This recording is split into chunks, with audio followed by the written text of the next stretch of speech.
খুব ভাল লাগিল। প্ৰথম কথা যে মই প্ৰথমতে মোৰ অতি শ্ৰদ্ধাৰ কমলা শইকীয়া ডাঙৰীয়াক মই সোঁৱৰণ কৰিছোঁ। তেখেত যদিও আমাৰ মাজত নাই, প্ৰথমগৰাকী শ্বহীদ সাংবাদিক হিচাপে তেখেতৰ এটা সুকীয়া জাগা আছে।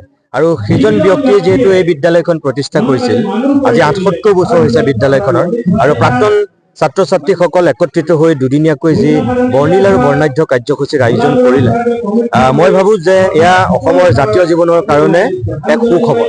কাৰণ এনেধৰণৰ অনুষ্ঠানে কিছুমান নিৰাশাৰ মাজতো আশা জগাই তোলে।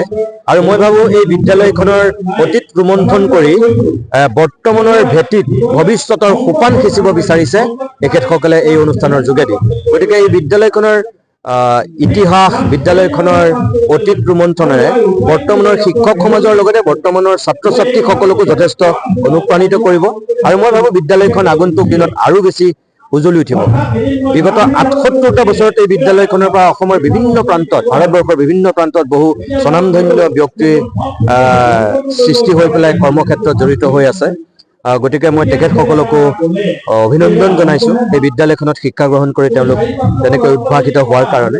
আৰু বৰ্তমানৰ শিক্ষক সমাজ, ছাত্ৰ ছাত্ৰীকো মই শুভেচ্ছা জনাইছোঁ যাতে এই অনুষ্ঠানটোৰ পৰা এই বিদ্যালয়খন আৰু অধিক আগন্তুক দিনত উজ্বলি উঠে। আৰু এটা প্ৰশ্ন আছে, এইটো আপুনি ঠিকেই কৈছে যে অসমত এনেকুৱা বহুত জেগা আছে যিবিলাক জেগাক আমি গ্ৰাম্য পৰ্যটনৰ এক মাধ্যম বা এক সুবৰ্ণ স্থলী হিচাপে আমি গঢ়ি তুলিব পাৰোঁ।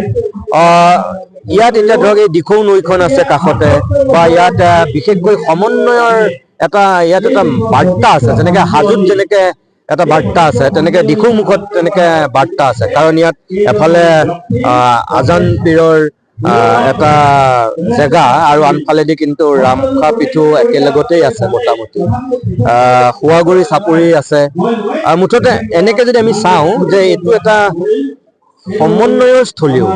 আৰু যিবিলাক ইয়াৰ ঐতিহাসিক জেগা, বিশেষকৈ এতিয়া কমলা শইকীয়াই ধৰক ইয়াত শ্বহীদ বেদীটো আছে, প্ৰথমগৰাকী তেওঁ সাংবাদিক যি শ্বহীদ হৈছিল।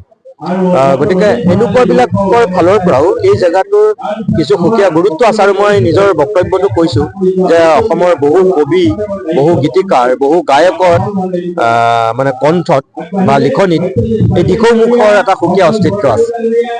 অনিমা চৌধুৰীৰ গীতটোৰ কথাই কওক, জুবিন বা সুভাষণাই গোৱা গীতটোৰ কথাই কওক, দেৱজিৎ বৰাই গোৱা গীতটোৰ কথাই কওক, মহেন্দ্ৰ হাজৰিকাৰ গীতৰ কথাই কওক, এটা সুকীয়া স্থান আছে দিখৌমুখত। গতিকে মই ভাবোঁ যে আপুনি যিটো কথা উত্থাপন কৰিছে, মই চৰকাৰকো আহ্বান জনাম যে দিখৌমুখৰ সামগ্ৰিক বিকাশৰ কাৰণে ইয়াৰ আন্তঃগাঁথনি উন্নয়নৰ পৰা ধৰি সকলোবিলাক কিন্তু গ্ৰাম্য পৰ্যটনৰ স্থলী হিচাপে গঢ়ি তুলিলে ব্যাপক ৰূপত পৰিৱৰ্তন ঘটিব। মাধ্যমিক বিদ্যালয়ৰ প্ৰাক্তন সতীৰ্থ সন্মিলন আমি দুদিনীয়া কাৰ্যসূচীয়ে পালন কৰিছোঁ। আজি দ্বিতীয় দিন। আজি দ্বিতীয় দিনৰ আমি 9 বজাত যিটো সাংস্কৃতিক শোভাযাত্ৰা আমি আগবঢ়ালোঁ, বিভিন্ন অঞ্চলৰ পৰা অহাৰ বিদ্যালয়, গাঁও, আমি সকলোৱে সহপাঠী মিল হৈ আমি এতিয়া বৃহৎ ধুনীয়া এটা সাংস্কৃতিক বাৰেৰহণীয়া অনুষ্ঠান আমি দেখাবলৈ পালোঁ। দিখৌমুখ উচ্চতৰ মাধ্যমিক বিদ্যালয়ৰ পৰা ভৰলুৱা তিনিআলি হৈ আমি তেলীয়াডোঙাৰ পৰা আৰম্ভ শেষ কৰি আহি আমি আকৌ ইয়াতে উপস্থিত হওঁ। আমাৰ ৰাইজৰ যি বিপুল সহায় পাইছোঁ, আমি সঁচাই খুব আনন্দিত হৈছোঁ। আৰু আমাৰ এই অনুষ্ঠানভাগি খুব ধুনীয়া হ'ব বুলি আমি আশা কৰিছোঁ। আপোনালোক সকলো সংবাদসেৱীকে আমাৰ তৰফৰ পৰা আন্তৰিক ধন্যবাদ জ্ঞাপন কৰিল। যোৱা 1 ফেব্ৰুৱাৰী অৰ্থাৎ যোৱাকালি হৈ যোৱা যি বৰ্ণাঢ্য কাৰ্যসূচী হ'ল, আমি অতিশয় আনন্দিত। খুব সুন্দৰ ৰূপত সকলোৰে সমাদৃত এটা অনুষ্ঠান দিখৌমুখীয়া ৰাইজে উপভোগ কৰিবলৈ পালে। আজি দ্বিতীয় দিনৰ কাৰ্যসূচী পুৱাৰ বাৰেৰহণীয়া যি সাংস্কৃতিক শোভাযাত্ৰা, অঞ্চলৰ সকলো স্তৰৰ ৰাইজে সহযোগিতা আগবঢ়াই এই বাৰেৰহণীয়া সাংস্কৃতিক শোভাযাত্ৰাটো জীপাল কৰি তুলিলে। তাৰ বাবে আমি সকলোকে ধন্যবাদ জনাইছোঁ। এতিয়া মুকলি সভা চলি আছে।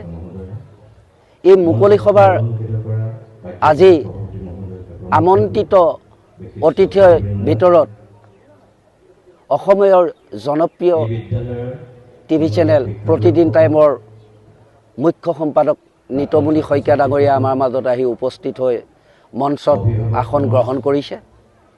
আমাৰ বাবে গৌৰৱৰ দিন, যিহেতু আমি সাংস্কৃতিক শোভাযাত্ৰা শেষ হোৱাৰ পাছতেই এই বিদ্যালয়ৰ প্ৰাক্তন সতীৰ্থৰ উদ্যোগত এটা স্থায়ী মঞ্চৰ বাবে আধাৰশিলা কৰা হ'ল। 1946 চনতে এই বিদ্যালয় প্ৰতিষ্ঠা হৈছিলে। প্ৰাকস্বাধীন কালৰ অসমৰ প্ৰথম শ্বহীদ সাংবাদিক কমলা শইকীয়াৰ নেতৃত্বত এই বিদ্যালয় গঢ় লৈ উঠিছিল। আচলতে হৃদয় যেতিয়া কথাৰে পৰিপূৰ্ণ হৈ থাকে, ভাষাৰ অভাৱ ঘটে। বাৰেৰ অসমীয়া শব্দটো আজি ইয়াত যিমানখিনি আমাৰ সতীৰ্থ লগ খালে, প্ৰত্যেকে যি মনৰ আনন্দ দিলে, সেই কথা আমি ভাষাৰে প্ৰকাশ কৰি শেষ কৰিব নোৱাৰিম। খুব সুন্দৰ হৈছে, প্ৰত্যেকজনেই আনন্দ মনেৰে এই অনুষ্ঠানটো উপভোগ কৰিছে। আজি মুকলি সভাৰ পাছতে আমাৰ স্থানীয় শিল্পীসকলৰ উপৰিও আমাৰ আমন্ত্ৰিত শিল্পী বিপিন চাওডাং ডাঙৰীয়াৰ সাংস্কৃতিক অনুষ্ঠান আছে। অঞ্চলৰ সকলো স্তৰৰ ৰাইজে এই অনুষ্ঠানক সহযোগিতা আগবঢ়াব বুলি বিশ্বাস, আৰু বিগত দিনৰ কাৰ্যৰ পৰা এই কথা প্ৰতীয়মান হৈছে। আমি আজি গধূলি সাংস্কৃতিক সন্ধিয়াও খুব সফল ৰূপত পৰিসমাপ্তি ঘটাব পাৰিম বুলি ধন্যবাদ। অতি আনন্দ লাগিছে আমাৰ, যিহেতু 1946 চনতে অসমৰ প্ৰথমগৰাকী শ্বহীদ সাংবাদিক কমলা শইকীয়াদেৱৰ নেতৃত্বত দিখৌমুখ অঞ্চলৰ সেই সময়ৰ মহৎ মহিয়ান ব্যক্তিসকলৰ প্ৰচেষ্টাত এই বিদ্যালয়খনে প্ৰতিষ্ঠা কৰিছিলে। এই বিদ্যালয়খনে ইতিমধ্যে 68টা গৌৰৱোজ্জ্বল বছৰ অতিক্ৰম কৰিছে। সেয়েহে আমি এই বিদ্যালয়ৰ প্ৰাক্তন ছাত্ৰ ছাত্ৰীসকলে এই বিদ্যালয়খনৰ যিহেতু বিভিন্ন দিশত আগবঢ়াই নিয়াৰ স্বাৰ্থত 1 আৰু 2 ফেব্ৰুৱাৰী তাৰিখে দুদিনীয়া বৰ্ণাঢ্য কাৰ্যসূচীৰে প্ৰাক্তন ছাত্ৰ ছাত্ৰী সমাৰোহ অনুষ্ঠিত কৰিছোঁ। আৰু যোৱাকালি আমাৰ যিহেতু 78খন পতাকা উত্তোলনেৰে প্ৰথমতে এবাৰ কাৰ্যসূচী ৰূপায়ণ হ'ল, আৰু আমাৰ এই বিদ্যালয়খনৰ প্ৰতি সেৱা আগবঢ়া বিদ্যালয়ৰ অৱসৰপ্ৰাপ্ত তথা প্ৰয়াত শিক্ষাগুৰুসকলক স্মৰণ কৰি স্মৃতি তৰ্পণ অনুষ্ঠানৰ পাছতেই আমাৰ দিনৰ সকলো কাৰ্যসূচী অন্তত আমাৰ প্ৰাক্তন ছাত্ৰ ছাত্ৰীসকলৰ দ্বাৰা এখন সৰ্বাংগ সুন্দৰ এখন পূৰ্ণাংগ নাটককে মঞ্চস্থ কৰা হ'ল। গতিকে ৰাইজে আমাক বিশেষকৈ সহযোগ আগবঢ়াইছে। দিখৌমুখৰ বিভিন্ন ছাত্ৰ ছাত্ৰী, আমাৰ বিদ্যালয়ত পঢ়া বিভিন্ন ঠাইত যিসকল কৰ্মত নিয়োজিত হৈছে, সকলো ছাত্ৰ ছাত্ৰী যিহেতু অংশগ্ৰহণ কৰিছে, বহুদিনৰ পাছত আমি ছাত্ৰ ছাত্ৰীসকলক লগ পাই আৱেগিক হৈছোঁ। আৰু আজি আমাৰ এই যিখন মুকলি সভা, এই মুকলি সভাখনত যিহেতু উপস্থিত আছে প্ৰতিদিন টাইমৰ মুখ্য সম্পাদক, এগৰাকী ৰাইজৰ আপোন এগৰাকী সাংবাদিক আজি উপস্থিত আছে। তেখেতৰ বক্তব্যৰে আমাক ৰাইজক যথেষ্ট মোহিত কৰিছে। সেইবাবে আমি প্ৰাক্তন ছাত্ৰ ছাত্ৰীসকল যথেষ্ট উৎসাহিত হৈছে। আৰু আমি এটা কথা আমি জানিব পাৰি আমি আশা প্ৰকাশ কৰিছোঁ যে আমাৰ এখন স্মৃতিগ্ৰন্থ আজি মুকলি সভাত প্ৰকাশ কৰা হ'ব। এই স্মৃতিগ্ৰন্থখনত যাতে আমাৰ দিখৌমুখৰ এই মহাবিদ্যালয়খনৰ 78 বছৰীয়া স্মৃতি ৰোমন্থন কৰিব পৰা এখন সৰ্বাংগ সুন্দৰ স্মৃতিগ্ৰন্থ প্ৰকাশ হ'ব বুলি আমি আজি আশা প্ৰকাশ কৰিছোঁ।